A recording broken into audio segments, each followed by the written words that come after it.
You should totally read The Frugal Wizard's Handbook for Surviving Medieval England. What a title.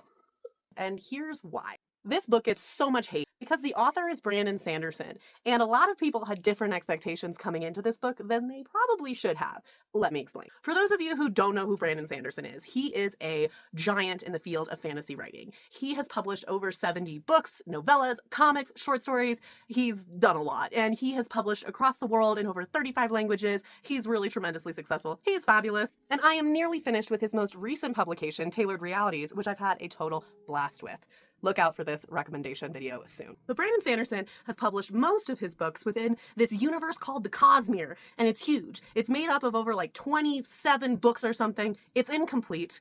Each of the miniseries inside this giant Cosmere is also incomplete. So he has the Mistborn series, Era 1, Era 2. Those are complete, but we still need Era 3, which is going to be Ghostbloods. Era 4, I have no idea what the name of that's going to be. The Stormlight Archive, Era 1, was just completed with 5 main books all over 1,000 pages long. But Era 2 isn't even started yet. We have standalones in the Cosmere, like with Elantris, but there's a possibility that there's going to be another book there. There's novellas. It's a lot. Warbreaker also is a standalone that might have a Warbreaker 2 in the future.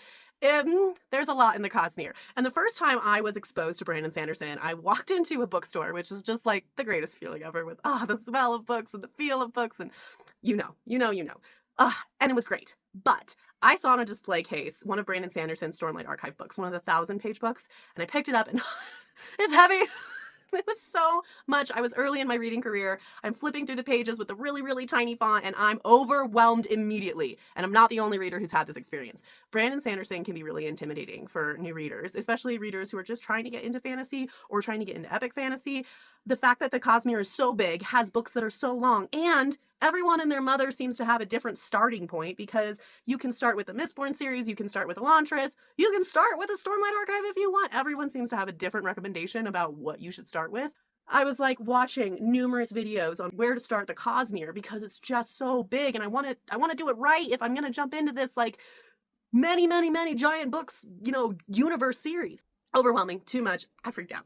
And I've just been like putting off Brandon Sanderson for a while as a result. But then I stumbled upon Facebook Marketplace, where a person was selling this special edition of the Frugal Wizard's Handbook for Surviving Medieval England for a really nice, sweet, very cheap price, because this is the special edition of this book, which is so fun, and I love the fact that I own this. And I was like, okay, all right, I'm gonna give Brandon Sanderson a shot, because I looked it up, and this ain't part of the Cosmere. This is a standalone. It's like 400-something pages, like around there, so it's a pretty standard length for a fiction novel. I was like, okay, I'm gonna dip my toes in. And I think it was a great decision. And if you are scared of Brandon Sanderson, if it's a little nerve-wracking to imagine reading the giant Cosmere, maybe start here. For my lovely people who have already read the Cosmere, you might be aware of the fact that this is one of the lowest ranking books for Brandon Sanderson. I think on Goodreads, it's like in the low 10, like the last 10 books that are on Goodreads, it's ranked that low of Brandon Sanderson's books. This book is judged so harshly, and it is unfair, okay? It is unfair. This is a gem. It's so fun. But if you go into this expecting the Cosmere, expecting masterpiece level writing, you are doing an injustice to this book. It's fun, it's entertaining, it's a standalone, it's not related to the Cosmere, and it's not meant to be taken so seriously. If you allow this to be fun, if you allow this to be a palate cleanser, the way it really is kind of designed to be, you can have a ton of fun with this book. It is multi-genred in the sense that predominantly it's sci-fi and fantasy, but it also touches on historical fiction with the, medieval England aspect. It also is very funny. It's comedic. It's got romance in it. It is a mystery. It's got adventure. So you can dabble in a lot of the different subgenres of fiction while exploring this book. Maybe you'll find that you like one of those genres that you haven't gotten a ton of exposure to.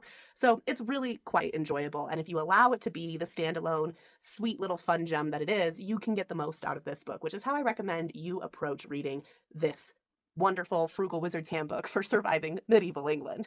Plus, it can help calm you down if you're like me and you were really intimidated by Brandon Sanderson. Once I read this, I was like, okay, I really vibe with Brandon Sanderson's writing style. He's so reachable. This is so accessible for me. Fantastic. I love it. And this made it possible for me to feel like, okay, I can dive into the craziness that is the Cosmere and the insane reading orders and all that stuff.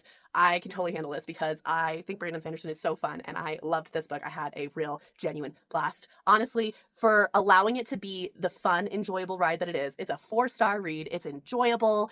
Don't take it too seriously. Don't compare it to the Cosmere. This isn't the Cosmere. I know my fellow Sanderson lovers really want the Cosmere and wanted the Cosmere out of the secret projects that came out. And since this wasn't part of the Cosmere, this secret project was disliked more than the others. Stop judging it so harshly. It deserves more cred. It's just so fun. If you get the opportunity to have the special edition, I strongly recommend, because at the bottom, first of all, it's got gorgeous, beautiful art throughout, which is just so fun. But also at the bottom of the pages, not all of them, but a lot of them, there's a short story being told in art at the bottom. They're little like comic guys at the bottom of a lot of these pages. It's a story that's a little bit separate from the main story, and it's so fun. It's so enriching. I loved it. The guy who sold it to me also gave me these two awesome little things that came with the book. This fabulous bookmark. If you know the scene in the book, you know, and it's fabulous. She's such a boss. And this adorable little guy, he's the same guy who is in all of those tiny little comic strip things at the bottom of the pages. Oh, so cute! So anyways, it's a fabulous ride. I strongly recommend you read the Frugal Wizard's Handbook for Surviving Medieval England. You need a palate cleanser? Here it is. You need something fun? Ta-da! You want to not freak out about Brandon Sanderson because you've been a little bit intimidated by his insane Cosmere? I got the book for you. If you've read this and you judged it super harshly, maybe give it another try. It's fun. It's fun. Let it be its own thing, and you'll have a good time. All right. That is the Frugal Wizard's Handbook for Surviving Medieval England. Keep reading what you love, and I will see you next time.